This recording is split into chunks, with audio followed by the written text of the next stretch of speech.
But me, first of all, I hate money. Yes. So it becomes easy for me to save. Yeah, I like what money does, but I hate money. It is a hard thing to find me with cash. Because whenever I'm with cash, I'm so generous. I'll even give insects. So I hate money. Most of the times, I make sure my monies that I'm planning for something are always on accounts. So that's one way of saving. Then, if I choose to save, uh, I take it that the money I've saved, I've lost it. I no longer have it. Like, do you know you have 50K with you? You drop it somewhere and it's lost. So, like, that's the mentality I have, to the point that whatever comes, I don't have that money. If that money is supposed to do something, then the other thing also, actually, I have unplanned saving. Like, the money that I save, that it is unplanned. Yes. This is the money, like, for example, I come back with coins of like 1,500. I don't like white coins. So I have a saving box. This one I have had it even while at campus. So I don't know how big it is now, but that's where I drop that kind of money. And sometimes I forget that I even have that box. Yeah, so that's one way that helps me to save, and many more. I will not be the speaker of that day. Thank you. Let's clap for him. Let's clap for him. So, see that our conversation is flowing. We talked about unlearning and learning. So, literally, he has learned himself. First of all, he said he hates money, helps him save. Number two, he also saves on impulse. The problem we have, we want to just spend on impulse, but we don't want to save on impulse. That any money we get, most of the time we look at only the main income source for people who are working, and for us who are still on pocket money from our parents, but that pocket money as the only source. But if another auntie gives you, don't want to mention that that's another source. So you feel that you can't get out that money and save. Whereas for him, he has made it routine that even saves coins. So what do we learn from him? Financial literacy is not an event. It's not an event that today we have come here, we have the opportunity to discuss, and we have become financially literate. No, the lifestyle. The way he has said that every time he comes home, he has this box where he puts his money. So it has become part of him. It's like routine. It's something that he does. And I'm very sure that anytime he comes back home and maybe he has not checked his pockets and wallets, he feels like there's something he has not done. Am I deceiving? He feels like, but what haven't I done today? Becomes part of you. So as we embark on this whole thing of understanding how money works, let's be assured that it's a lifestyle. The things you do on a day to day. If it is savings, you're not going to save only today or only 2 weeks after this session. And then the savings will accumulate. Are we together? You are going to continue saving. It has to become part. Are we together? Quite touching some people's. Okay? Let's So while managing our finances, there is a major tool that we need to have. Everyone has to have it. Whether you earn a lot of money, whether you earn little money, whether it is Kameza money, whether it is pocket money, you need to have a budget. With the budget, you are basically directing your money how you want spend. Where do you want your money to go? You're telling your money where to go before your feelings confuse you. The way he said, before your feelings confuse you, before they announce a party maybe at campus, before they add you on that birthday group, You already have your budget and you have instructed your money how you want it to be spent. Why don't we see the budget the way she said? Because we are not reminding ourselves often what you want to achieve. So when you see a nice dress that's going to match some shoe that you bought some time back, you find that, okay, let me buy it. And yet it's not planned for. So as we start managing our money, the budget is the main tool. It is not complicated like the way the economists like him will tell you that it's a money plan. It is, they will put all those income expenses, yes. But when you understand that basically I've got my money, the income, which may be salary, may be a gift, it may be kameza for the women, it may be pocket money. And once you're earning and you're drawing up your budget, apart from the students who only have pocket money, but also the students these days have business. So if your business is giving you a certain amount of money every month, list it in the column. So on the expense column, what should not miss in your budget? Number one, for any Christian, Malachi 3 what? It's 3:10. God needs some food in his house. So 10%, again, according to your values. Every time fighting with people on TikTok, when they follow my my budgets, and the number one is always tithe. They even gave me the name of pastor because I prioritize tithe. So number one, tithe. Number two, what do we think should not miss as number two? Yeah, someone has said rent. So there are many ways in which many people budget. So she has mentioned rent, and it took me back to the 50-30-20 budgeting rule, where when your income comes through, 50% of all your income should go for your needs. Not so? 50% goes for needs. And that is where things like rent come in. What else comes under needs? There's food. What else apart from the rent and food? Have transport. These days, data is a need. We have airtime. We have school fees for us, the parents. Those are all needs. And then the 30% goes for your wants. I want to go back a bit. 50-30-20 budgeting rule. 50% is for needs. 30% is for wants. 20% is for savings. So what happens to the wants? Which kind of things will you prioritize for wants? Don't have any wants. Like, he's talking about clothes. But I want us to accept that there are some clothes that are not wants. Are we together? There are some clothes that are needs.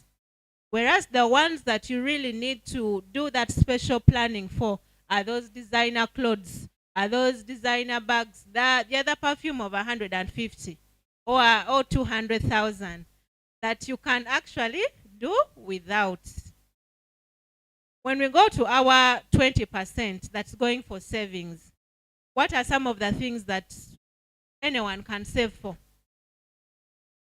What are those things that we usually save for? Land. He's saying land. What else? She's talking about investment. Talking about dowry for those who are. Yes, some of you, some of us, including me, because every time I'm added into groups, you start wanting to get married. You don't even have 1 million or even 100K. So it's important that you also plan for it long term, so that by the time we come in, it's just a bonus. We are not starting from zero. So under savings, you'll find all your savings goals. Later on, we will understand that whenever you're saving money without a goal, you're not going to, there's not, you're saving for nothing. That is when another person will call me that I don't have school fees for my child, and I'll give the money because it's there. It doesn't have any goal, waiting as if for other people's like emergency. So you don't know why you're saving. But when you have a goal, you're able to stick to it until you actually meet that goal. So while saving, always have a goal for which are saving. The next after tithe and savings, this is only when you have debt. Yes, please.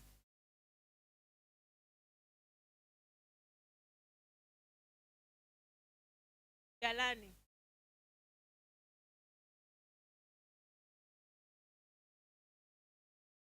50, 30, 20. Yeah. Is there like you financial teachers a way someone can adjust? Because I'm thinking of a situation where it is a 50, 30, 20, but someone has more needs that are more than the 50%.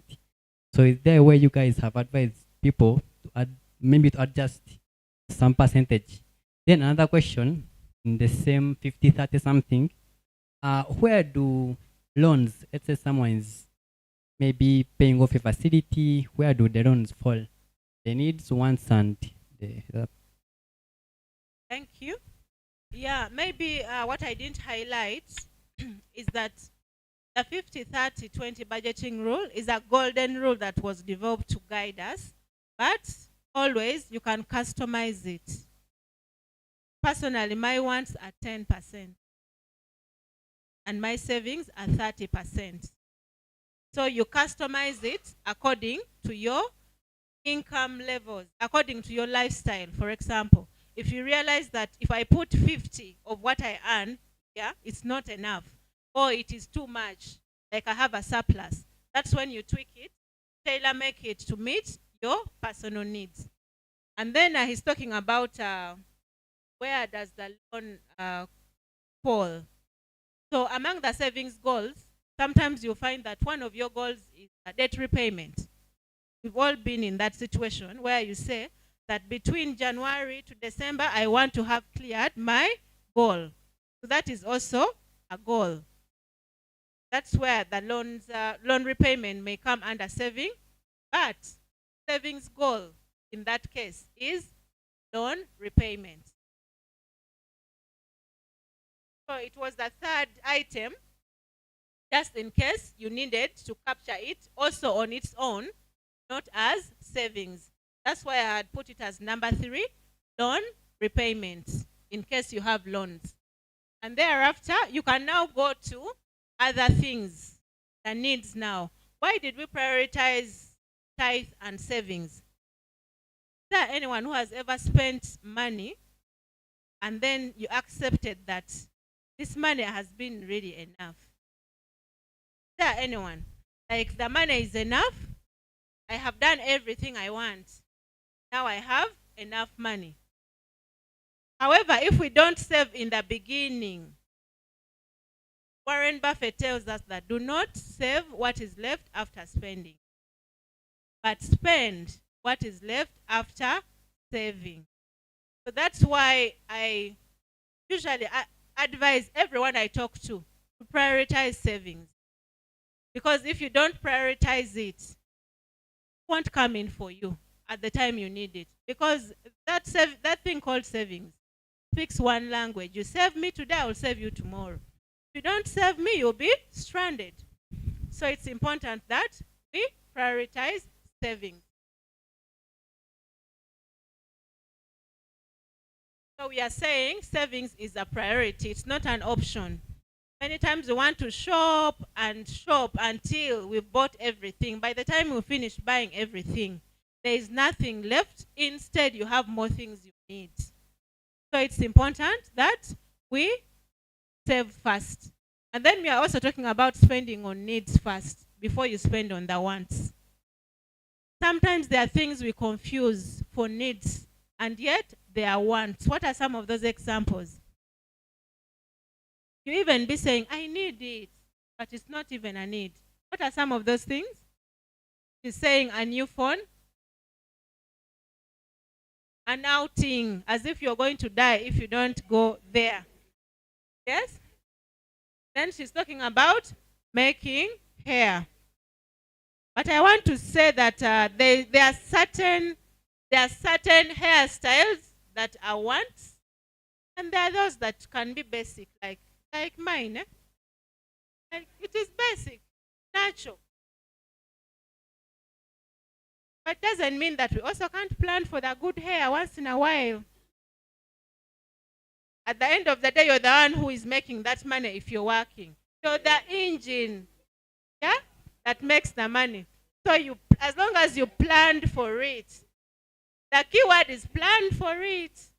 Don't just wake up and say that I'm going to Sparkles to do my hair of 200,000. Yeah. So it's important. Needs first, and then wants. Needs are things we can't do without. You already said. Whereas wants, these are things we can have by choice. I can decide to eat my roadside chicken, and for her, she will go to KFC. I mean, it's true, eh? She will go to KFC. But it's also not bad to eat KFC once in a while if you have planned for it. Yeah? Let's proceed. We are also talking about tracking all our records and our expenses. What are some of those things that we don't track, that we really don't see that it's taking a lot of money? What are those things that we are lazy at tracking, apart from the transport? What else? Now we are talking about daily data bundles. There are people who don't know how many times they buy data in a day. And yet you can plan to have maybe a bundle that can take you a longer period of time. But that taking you a longer period of time will also require your discipline as you, because you won't put a monthly bundle and you are on YouTube the whole day. It won't help you what? Reach the 1 month. And in the middle of the month, you're looking for money again to buy the same thing. So these financial things also move hand in hand with discipline. If you've told yourself, I'm spending only 30,000 shillings on data this month, stick to it. Don't draft your plan and then again you. And this one is for generals only. Number 5, helping dependents with a plan. Remember earlier on we said saying no. So we are not saying that now we are going to just say no to everything, and yet we had people we are supporting.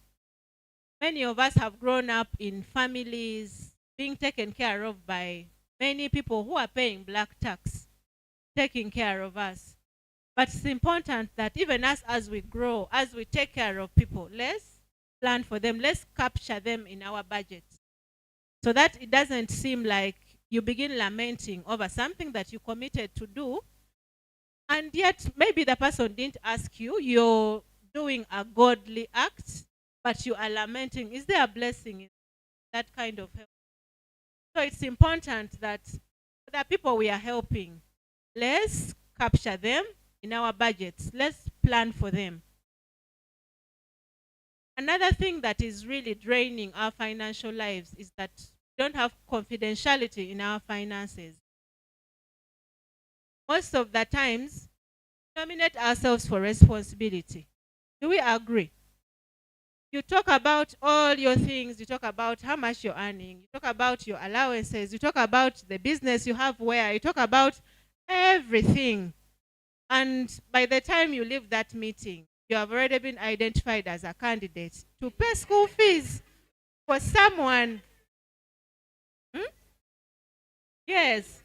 You have already been identified as that candidate, and you've said it yourself. Already testified. There's that song of Bebe Cool. I don't know if some of you know it. It's called Akamwako. Akamwako, eh? Kekatulaga choli. So it's you who is going to cause problems for more dependency, responsibilities. So especially us who are young, as we start making money, share whatever you can share, that little, but don't share everything because you're protecting you. At the end of the day, you have to grow and you have to support them within ability. So now, today, the most important part of this training was talking about savings. Talking about savings. But before we move into savings, as we go back, we are all going to practice that. We are going to list down the things that you've not been saying no to. On your own. If maybe you're the type who is always influenced that we are going out and you've not even planned for it, and you go, that should be the number one thing you note. You're going to note the things you're going to say no to, things that are not in your budget. And then that is how you start practicing what we've been talking about. Number two, you're going to plan on paper as soon as you receive your money. Don't plan in your head. Don't plan in your head. If your money has come, it's 500,000, depending on which budgeting option or budgeting procedure that works for you. Write it on paper. Write it on paper. If you've chosen to tweak the 50, 30, 20, break it and write it on paper. Don't just keep it in your head. At the end of the day, you'll forget it.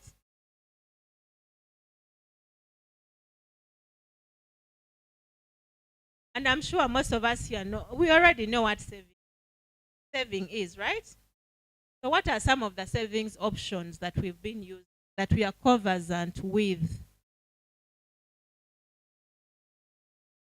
You could be saving in a way that enables you to grow your money. Feel free to share. What are some of those savings options that we've been utilizing? I have one savings option there. The piggy bank. And someone is going to say that, oh, I'm seeing someone laughing. But he will tell you that there is the power of little. There is no little money. You keep dropping. So the savings options, I've already given you one, the piggy bank. Which other savings option? Beg your pardon? He's saying that he buys foreign currency. Okay, he's saying it's another way. After buying it, where do you put it? You buy, keep, or have an account? It's down. So for him, he's a trader. He buys and sells when it goes up. Any other savings option?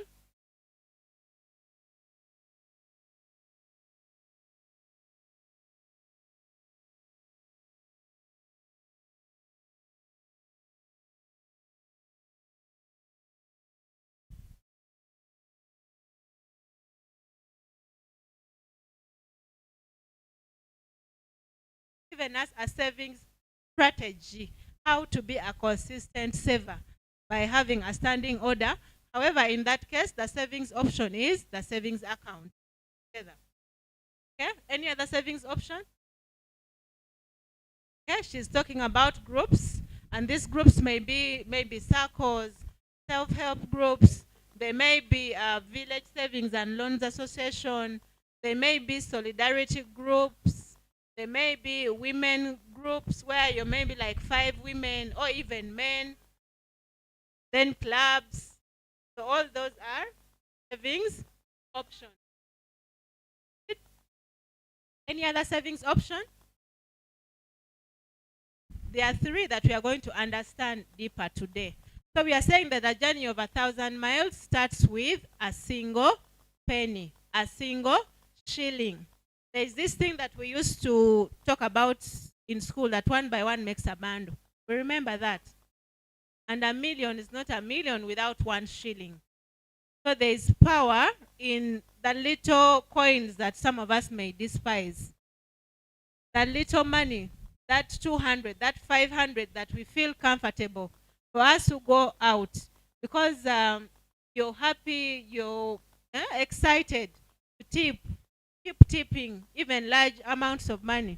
And then the next day when you go back home, you check in your wallet, you don't even have any money. Then you begin remembering that tip. Has that thing ever happened to you? Begin remembering a tip that you gave out.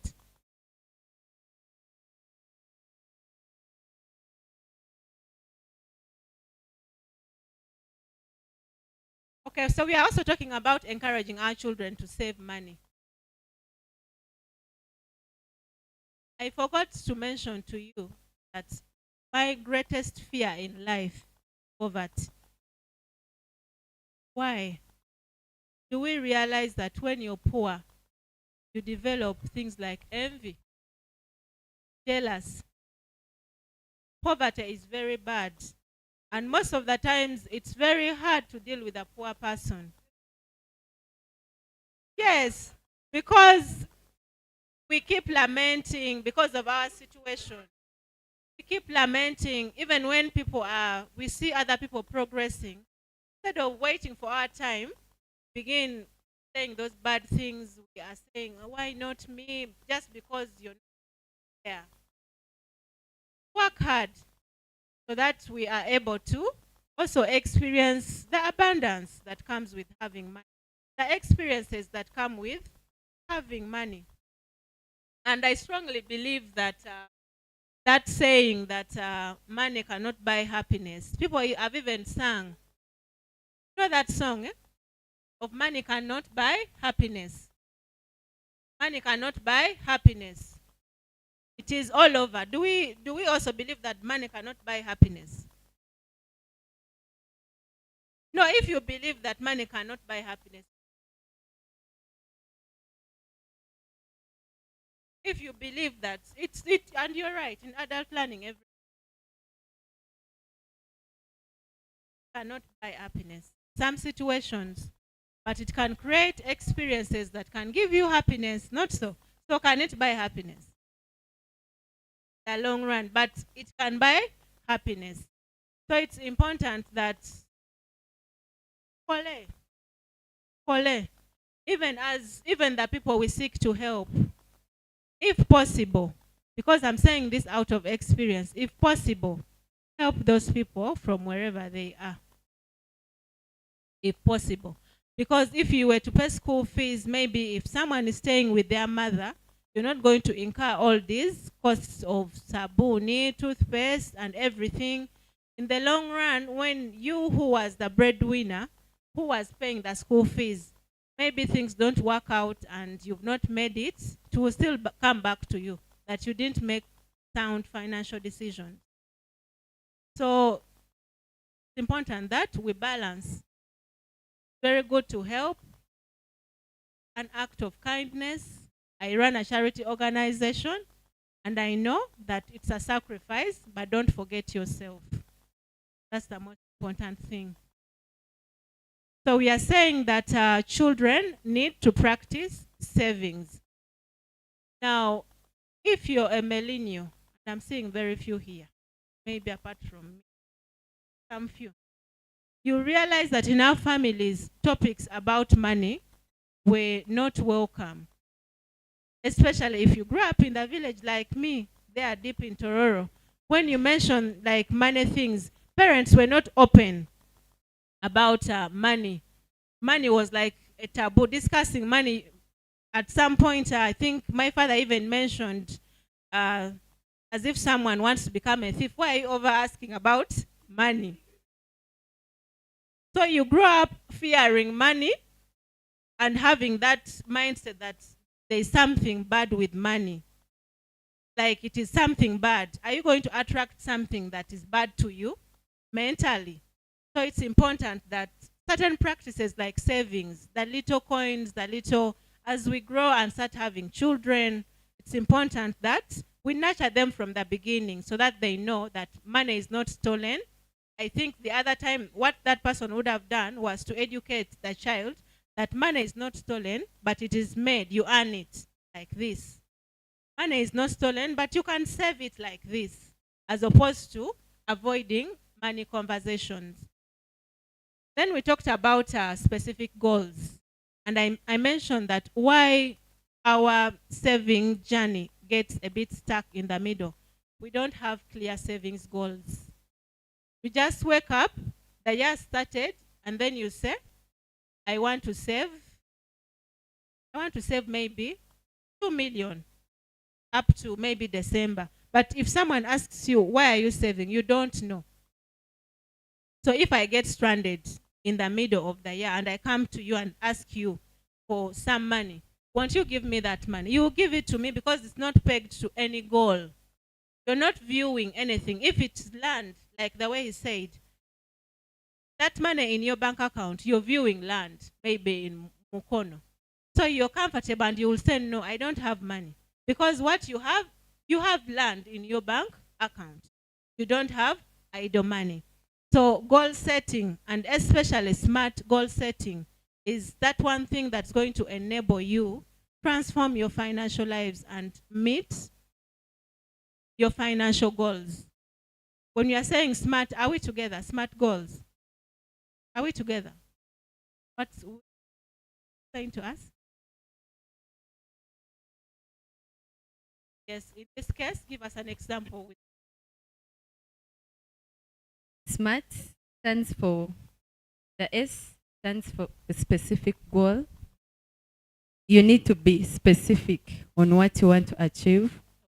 Then a measurable goal, like a period or in this time.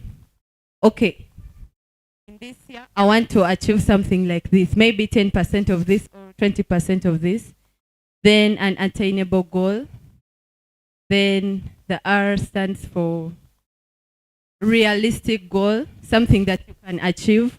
You cannot say that I am saving for 100 million and yet you receive like a net of 1M, you have rent, you have this. So you have to be real to yourself.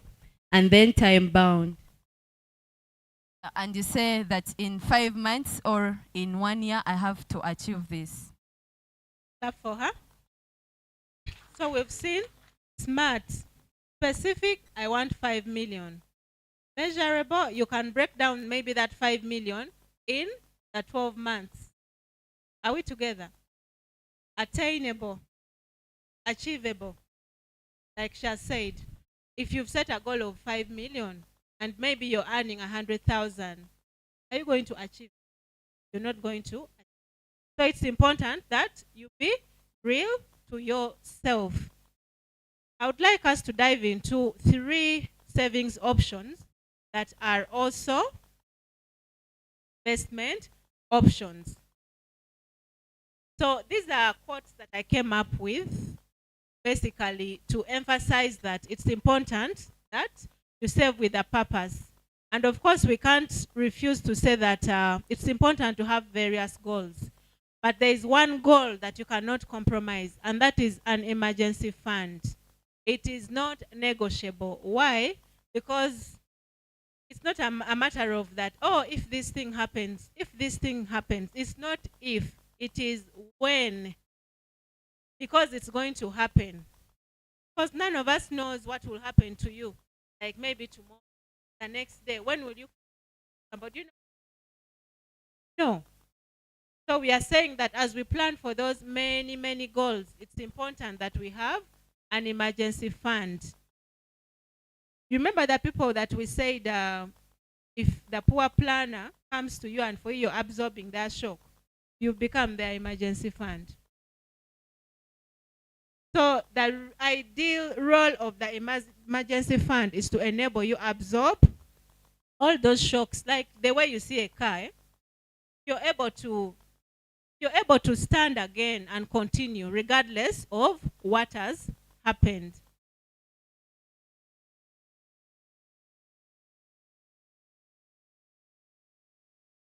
So as it comes through, I want us to explore 3 things. And why are we exploring these 3 things?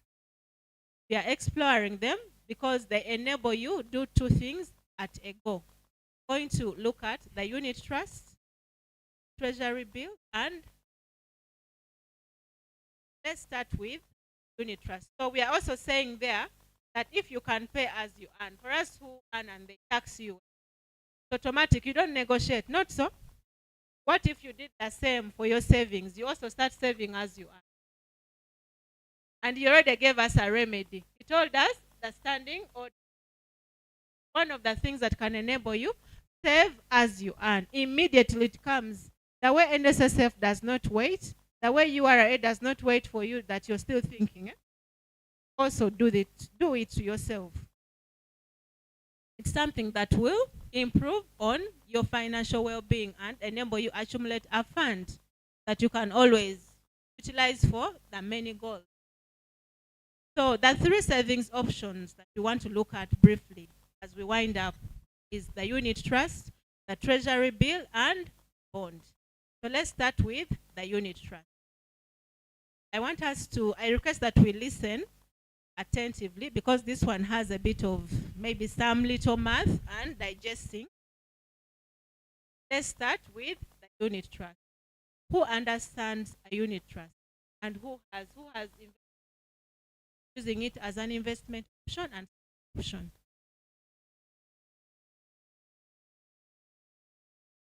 Have you?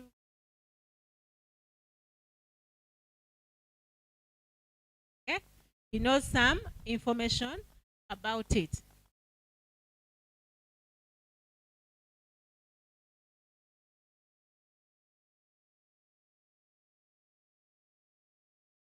Well, thank you.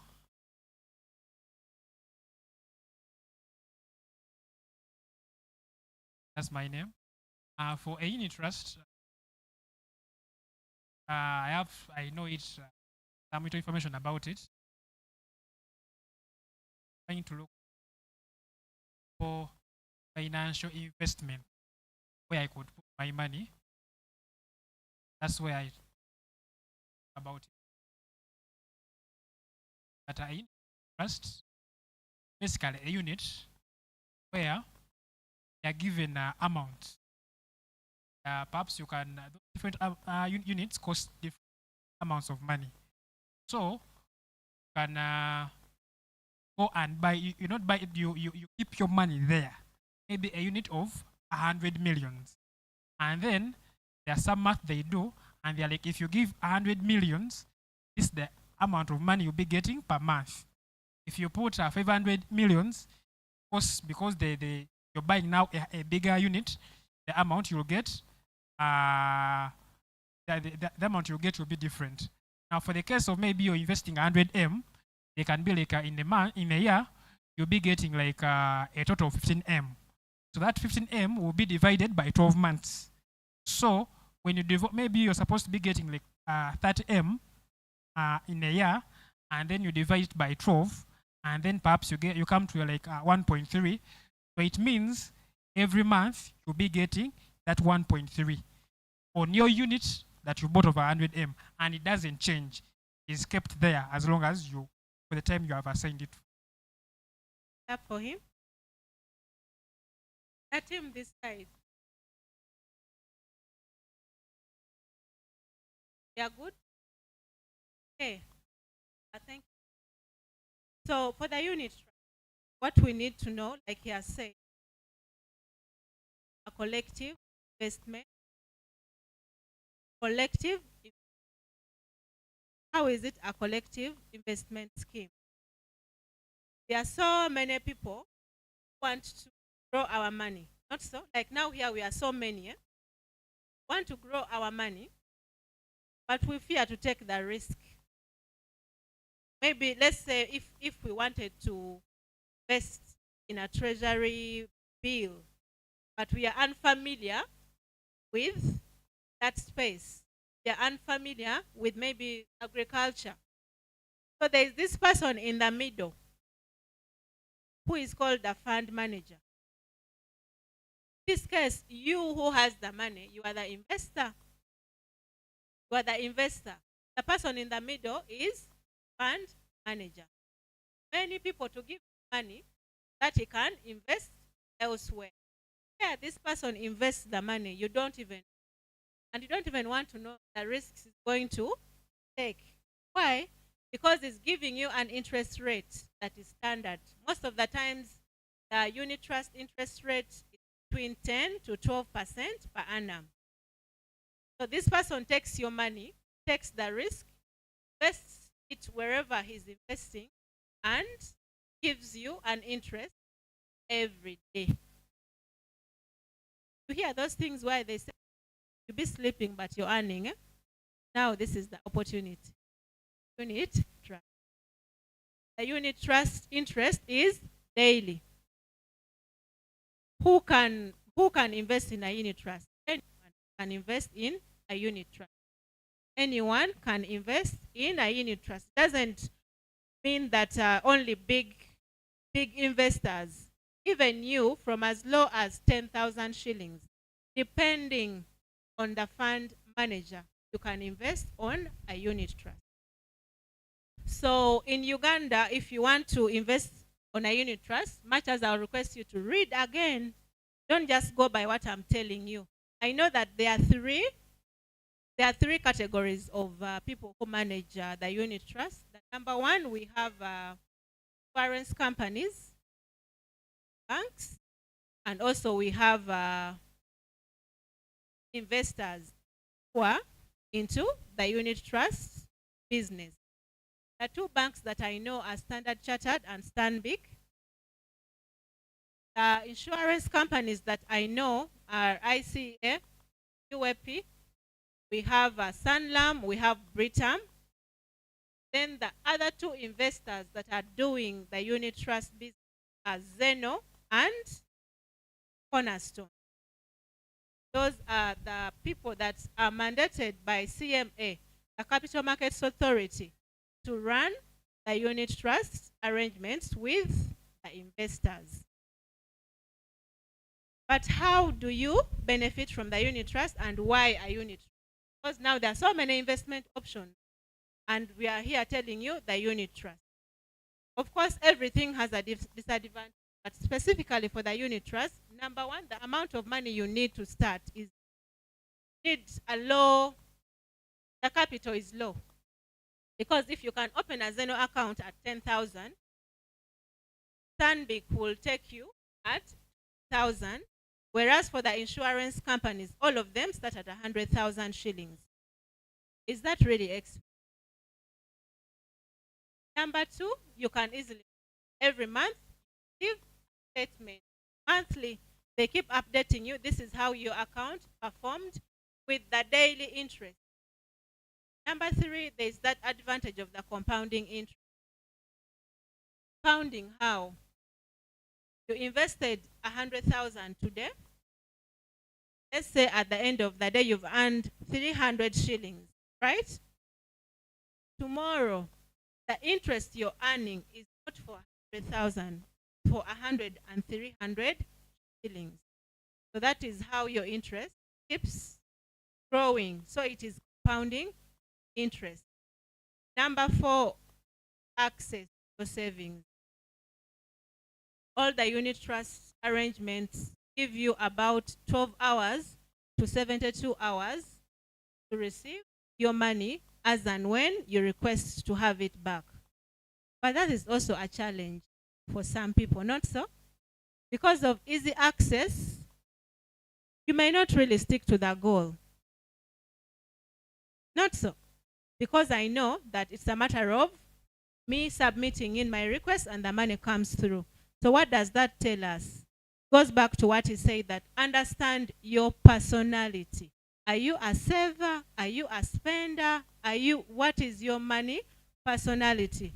So when you realize that you're not a saver, for some long-term goals, look out for a product that is going to restrict you access. Are we together?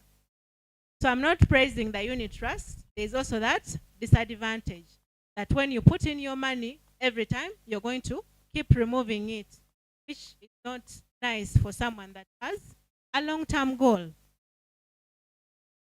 What would we like to ask about a unit trust? Do you have any question?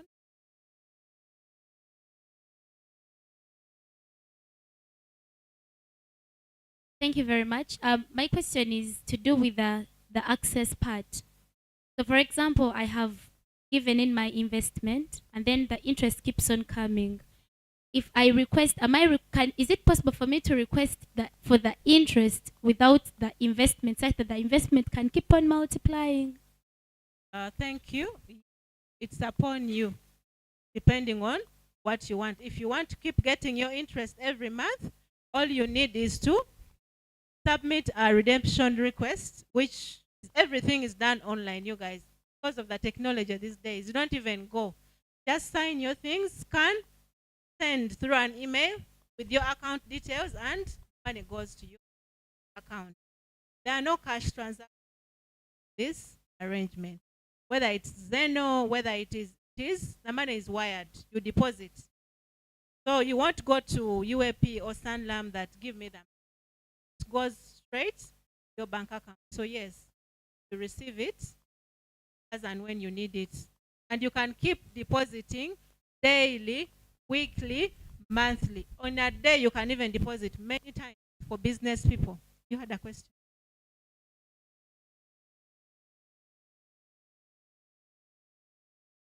Thank you so much. I also one time wanted to have a unit trust fund, like that thing with UAP, and I was actually almost there. I did the entire process, but the challenge that I had was this part whereby those people with those big amounts of money, only they are saving in Stanbic, and then us, because me, I wanted like 200 every month. They were telling me that I'm going to like be saving in Standard Chartered. And by then, Standard Chartered was like threatening to leave Uganda. So it was from that point I was like, what if this bank goes and they go with my command?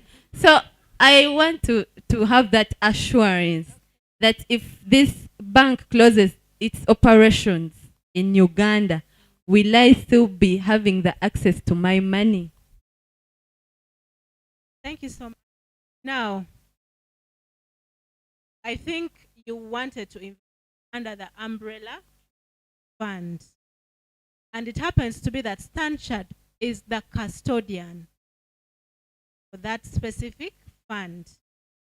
So the way a unit trust works is like you are there, you're the investor, then there is the fund manager, then we have the custodian, then we have the trustee, and then we have the regulator like CMA, but they also have auditor. So it's a whole chain, people who are ensuring to see that things are being done right. So for your case, yes, I also have with UAP, and I bank at Stanchart. Stanchart is the custodian for the umbrella trust fund.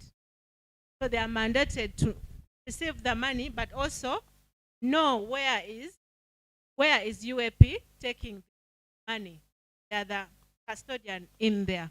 But the assurance I give you is that you can continue reading about it. You can even go and Google unit trust fund managers regulated by CMA. Because at any one given time, in case of anything, there's a backup, because we know for sure that the Capital Market Authority regulates all those fund managers. Any other question? So you can invest, but I'm not saying specifically for UAP. You can do the research. First, analyze the terms and I have another concerning the insurance. There is a time the insurance people came to our workplace, and the kind of thing they were saying was that you invest a certain amount of money, it keeps on multiplying, but it is for a particular amount, a particular number of years. For example, 3 years, 5 years, or 7. And if you dare to withdraw that money before that time, you incur losses.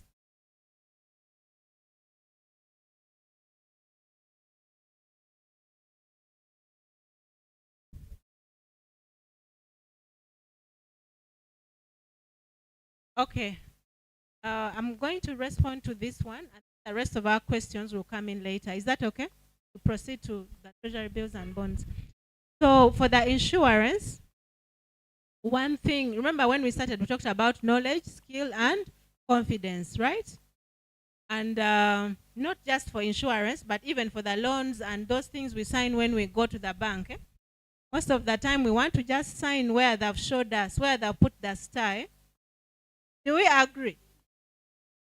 Drag you, they tell you sign here, sign, and you also sign as if it's okay, as if you've not gone to school. What are you signing for? Remember, we talked about the confidence.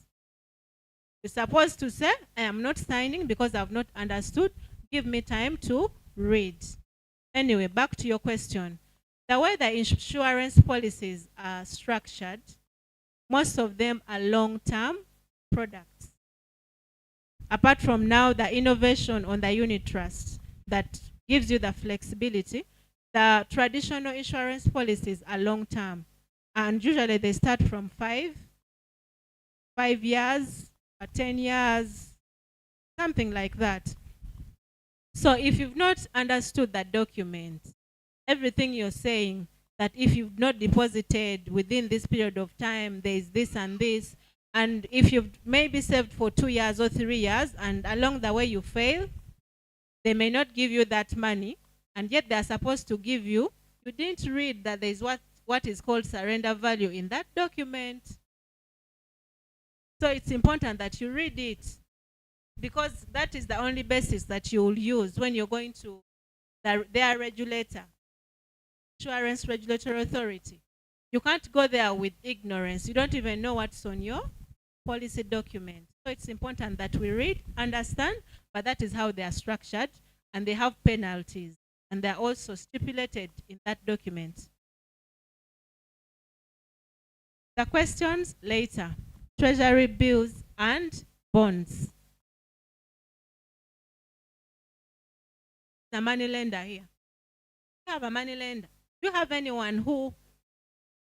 Very many, eh? Okay, for the money lenders, did you know that you can also lend to government? Did you know that you can lend to government from as low as 100,000 shillings? The investor, you can lend a whole government from as low as 100,000 Ugandan shillings. And this is where the treasury bills and bonds come in. So treasury bills is basically an arrangement. I'm trying to avoid those big words, government instrument, government security. So let's use the simple terms. Let's use the simple terms. So here, basically, you are the investor. The government is seeking to solicit money from the public.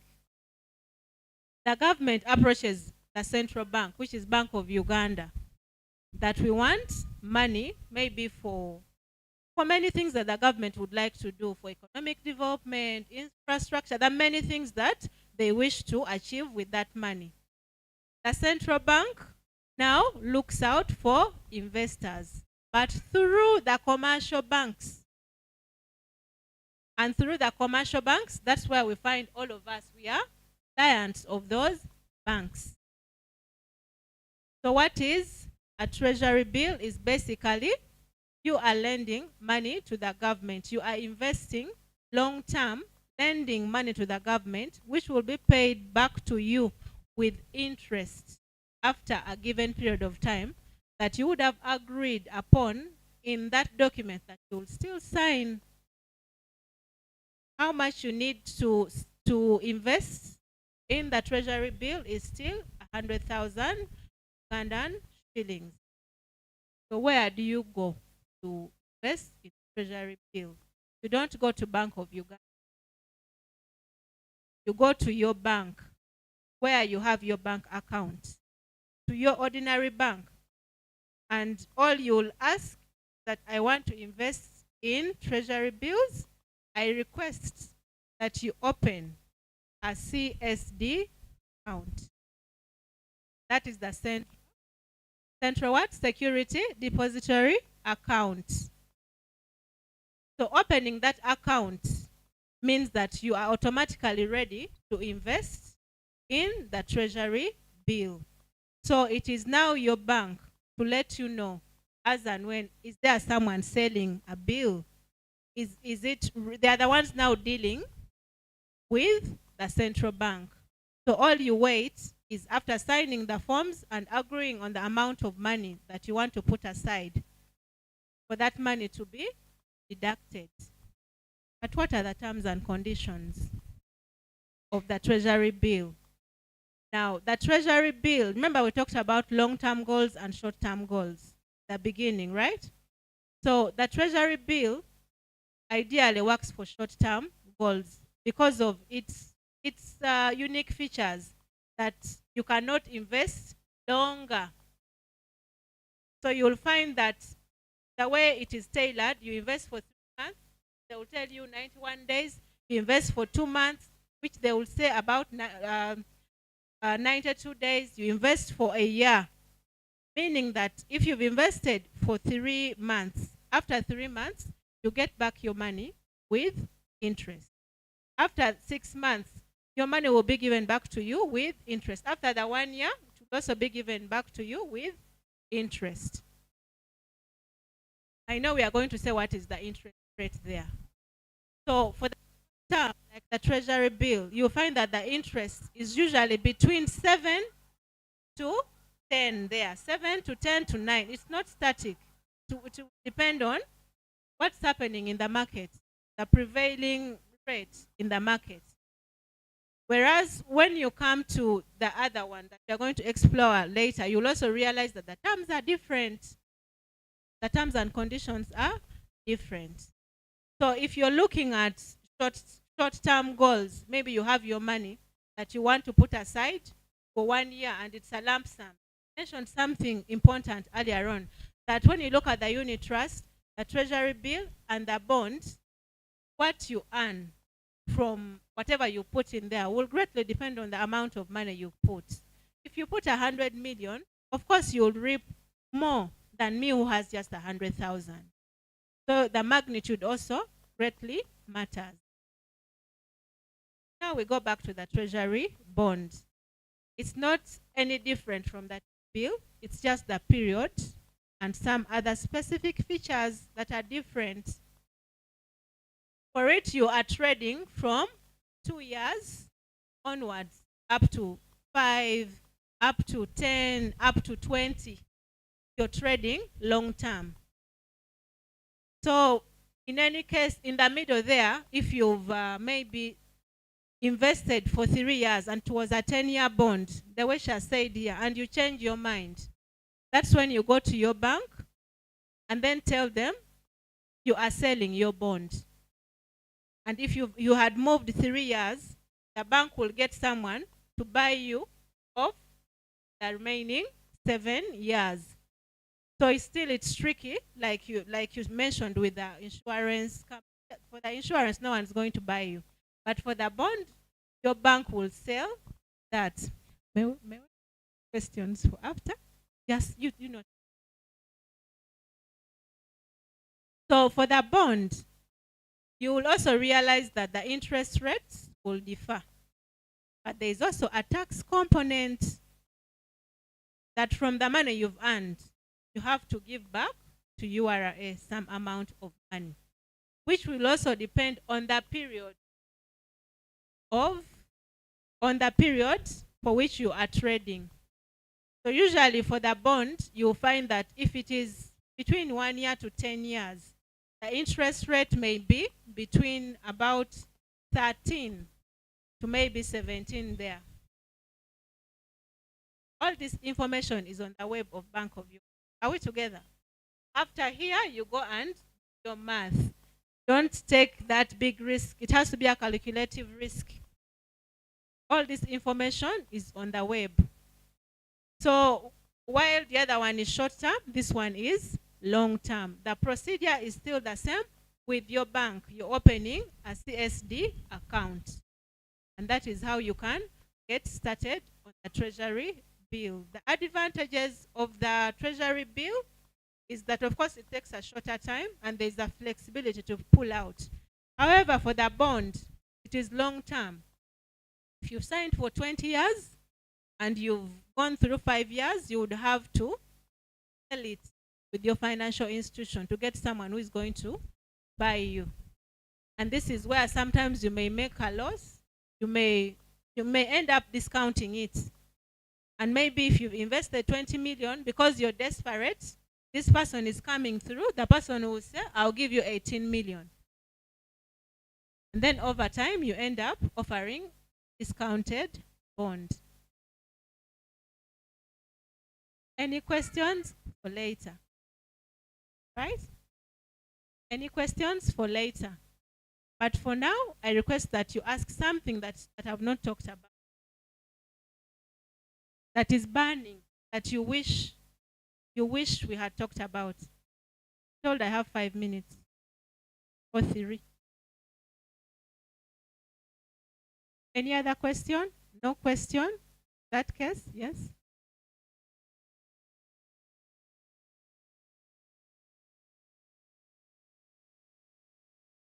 Thank you. Now, I heard that for the treasury bills, they give you like a paper. What if that paper gets lost, which identifies you that you got a bond? What, you mean a coupon? Yeah, a coupon. Now, what if it gets lost? Now, how do you get back it? Already you have the account that you're going to open with your financial institution. For the entire time you're going to trade, you're not working hand in hand with Bank of Uganda. It is your bank that is doing everything with the other bank. The fact that you sign that 2-page, all I know in my head that it's a 2-page document, because I've signed it, read it, all that information is captured. So you are recognized as an investor. So at this point, I would like to thank Glorious Ministry for really doing us justice, wanting us to learn. So the other question later, but all in all, what we need to know is that these things we've discussed today, it has to be a lifestyle, not an event that here it ends here. It has to continue in the day-to-day habits, in the things that you're doing daily. Take those records. Save as soon as the money comes in. Take the records, budget, ensure that you are so solid on meeting those goals. At the end of the day, if you don't write them down, you don't want to achieve anything because it's not written down. So don't just think it, but think it in the paper. Thank you so much.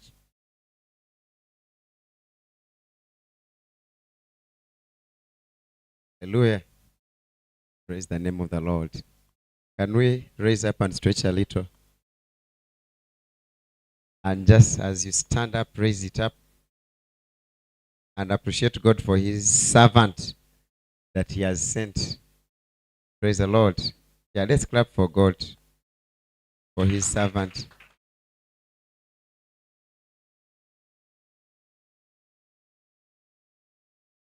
Praise the Lord. Mama Amase and Mary Amase, Caroline. Thank you so very much for that well, river, lake, ocean of wisdom and experience. Hallelujah. Can imagine. So government can be our servant. The borrower is servant to the what?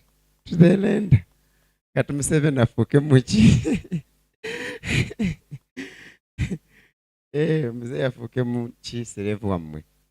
Yes, so without wasting much time, I see our time is much spent. We have things that are supposed to be worked on in 2 hours, and we have almost less than 1.5 hours, and yet work to be done is for 2 hours. But permit me take this opportunity in our midst to welcome our next speaker. I know members here, those who know him, have missed him a lot, and the way you're going to be missing Amase, but she will be coming so often as the Lord will grant us opportunity in Jesus' mighty name. Praise the name of the Lord. Yes, so while standing, permit me take this precious opportunity to welcome Reverend Okong Philemon. Something small about him. The first time I saw him, it was in a church in Banda. We were students, and the way the man was preaching and ministering, I didn't know that some students can behave like that. Then later on, I found the man in the campus. It's like, "Ee, what is this man doing here again?" Yes, so I appreciate God for that long-term relationship that we have had. So this is Okong Philemon. That's how he calls himself, but he is Reverend Okong. He's a pastor. He leads a ministry, Dominion Tabernacle Ministries, currently based in Lira. He's a husband. He's a father. Yeah, he went to school, did a bachelor's in ICT, Chambogo University. He did an MBA, master's in business administration, Makerere University. There is one that I don't know. It is called NLP from USA. Yeah, but I got to understand that it is something to do with, I asked AI, it was still in there. Yeah, but it's called Neuro-Linguistic Programming from the USA.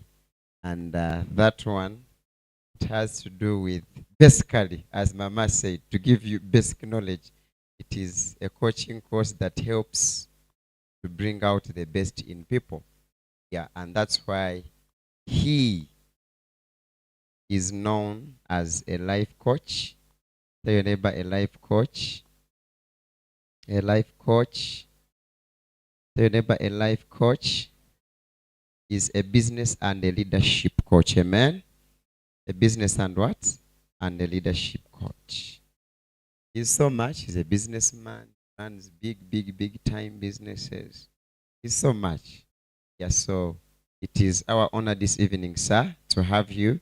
And without wasting much time, it's fine, you can. All right. Thank you, sir. We love you.